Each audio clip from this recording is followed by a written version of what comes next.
Mark Globus, and this is my Skullbriar the Walking Grave deck.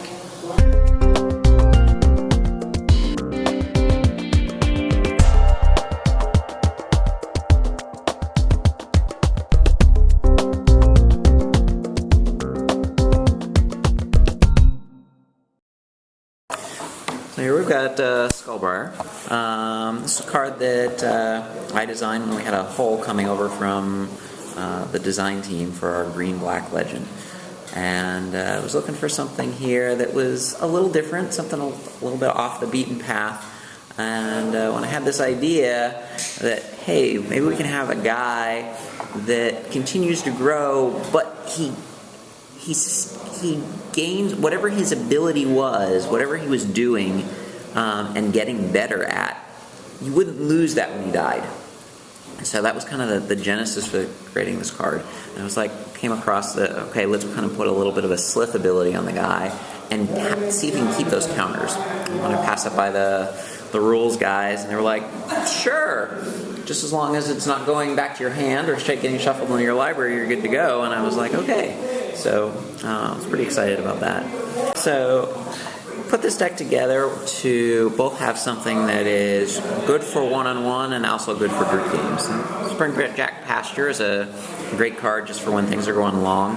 And you'll see we've got a little bit of a sacrifice theme going on here as well. So Springjack Pasture is really nice there to be able to have your goats that you can sacrifice.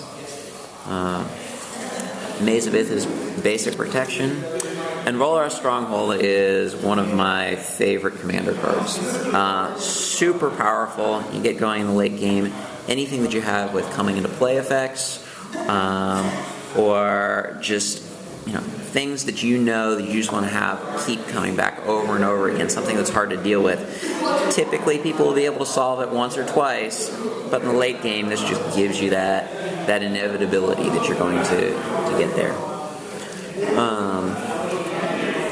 We've got some more non-basics just to get things set up. Winding Canyons is a little bit of a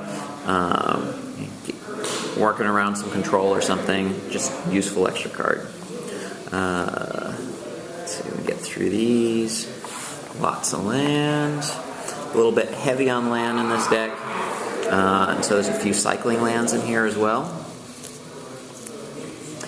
Awakening Zone, again, generating more mana and give you something to sacrifice.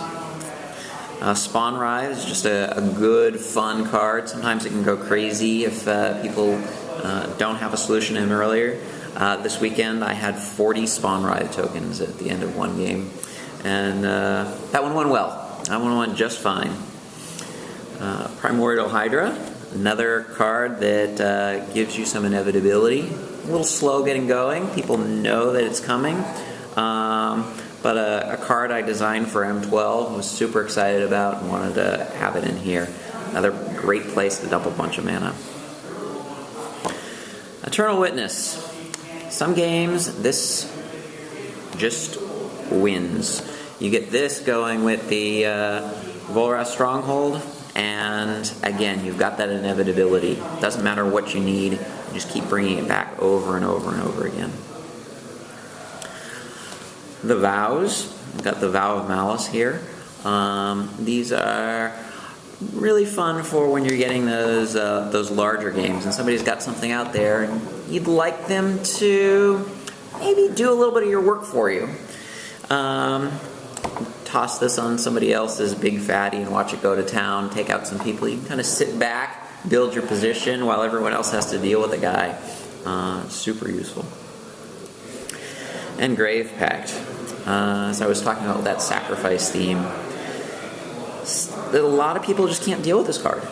And getting any type of recursive sacrifice going with Grave Pact, you can just clear the board. It's great for cards that creatures that have been either hexproof or shroud. Somebody's dropped their lightning greaves on something, you can't get rid of it. You use Grave Pact and some of the sacrifice outlets, and you just kind of clear things out. So that works out really nicely. Syphon Mind and Syphon Flesh. These are ones that are fabulous in multiplayer games, because you're just either going to be drawing a lot of cards or getting a lot of guys, and they're serviceable in a one-on-one match.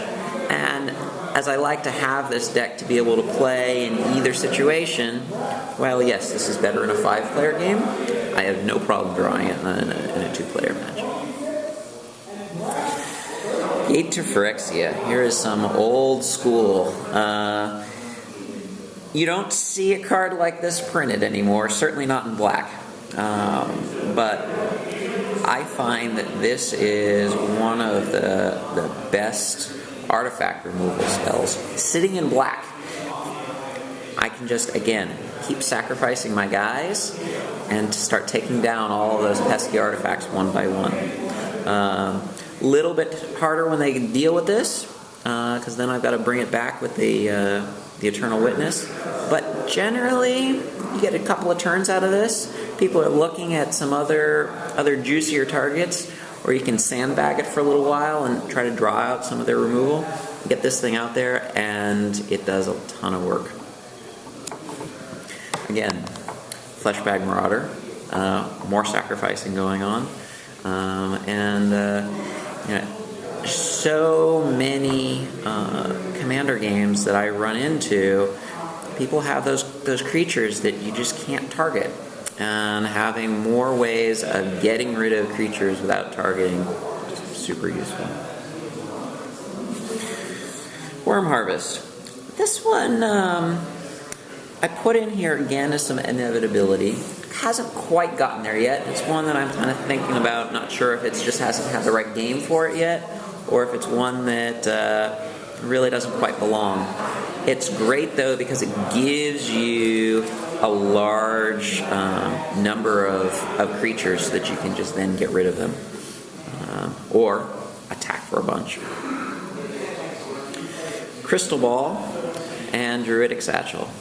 So these two, just while they don't naturally read card advantage, they give you that card advantage in a little bit more of a subtle way. And because of that, either just by getting great selection with the Crystal Ball or with the Druidic Satchel, either just getting a 1/1 or a land into play, you really can start growing your presence on the board in a nice subtle way. People generally won't go after these two cards, even though they're generating you tons and tons of advantage.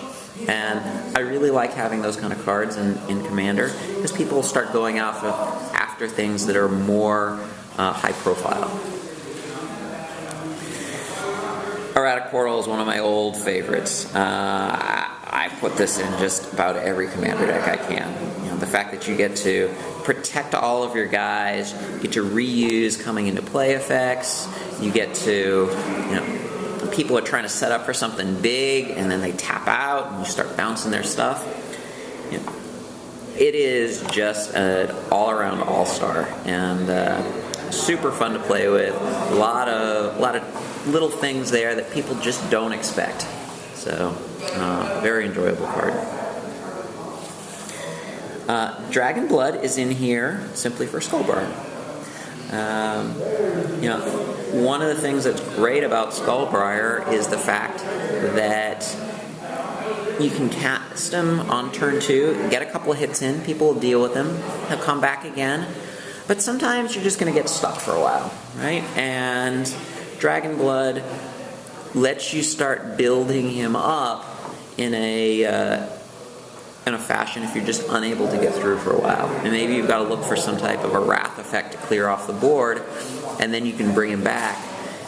But with Dragon's Blood, when you do bring him back, he is very scary. And I would say those are the key cards around this deck. We've certainly got some other mana. We've got Artisan of Kozilek, another way to bring things back. Again, more things to sacrifice. Skull Clamp, great way to sacrifice things. And we've just got a lot of staples. Lightning Greaves, Soul Ring, pretty standard things that you're going to see in most Commander decks. And Pernicious Deed, pretty standard thing you're going to see in most green-black Commander decks. Those are kind of things that make the deck go round. There's certainly other quite useful cards. Liege pumps up my team.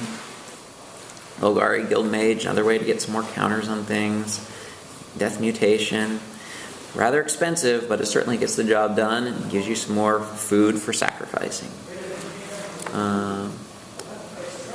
Necrogenesis is a good way to deal with other people's graveyards, especially if they're kind of starting to go a little crazy with their Volrath Stronghold. Instead of you doing it, you can start taking things out. This card is definitely another staple, I would say, for green-black decks. And then we've got some removal. Hex, Rise from the Grave, another way to get things back. Grave Titan is a potential finisher. Got Damnation for board clearing. And Rune-Scarred Demon to bring things back. I've got this in here. Really works amazingly well with anything that's bringing stuff back, like the Volrath Stronghold. So that's mostly the big things. There's certainly other splashy, exciting cards in here, and more soft and subtle ones. But really, I've found that this deck is just lots of fun, regardless of whether you're playing it in a heads-up match, large group game, something more casual, and something more cutthroat. Just kind of it's a good all-around deck that lots of fun.